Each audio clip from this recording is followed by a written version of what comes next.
Hello guys, welcome to day 2 of my 6-week challenge. I started with running 2 kilometers complete ചെയ്തു.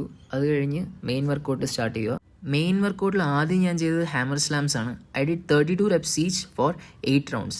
ഇത് നിങ്ങൾ ചെയ്യുമ്പം നിങ്ങളുടെ സ്ട്രെങ്ത്തും എൻഡ്യൂറൻസ് രണ്ടും നല്ല രീതിക്ക് ഇൻക്രീസ് ആവും. The next exercise which I went for is rope climbing. I went for a total of 4 rounds. 3 വട്ടം കണ്ടിന്യൂസ് ആയിട്ട് കയറി ഇറങ്ങുമ്പം അത് ഒരു റൗണ്ടായിട്ട് കൂട്ടും. അതാണ് റൗണ്ടിൻ്റെ ലെങ്ത്. ഇത് നിങ്ങൾ ചെയ്യുമ്പോൾ നിങ്ങളുടെ ഗ്രിപ്പ് സ്ട്രെങ്ത് നല്ല രീതിക്ക് ഇമ്പ്രൂവ് ആവും. പിന്നെ അതുമാത്രമല്ല നിങ്ങളുടെ സ്ട്രെങ്ത് ആയാലും എൻഡുറൻസ് ആയാലും രണ്ടും ഈക്വലി ഫോക്കസ് ചെയ്ത് ഇമ്പ്രൂവ് ചെയ്യാൻ പറ്റും. നെക്സ്റ്റ് ചെയ്യുന്നത് ഡിപ്സ് ആണ്. I went for 8 rounds 16 reps each. Upper body strength focus ചെയ്തുള്ള എക്സസൈസ് ആണ് മിക്കതും ചെയ്തത്.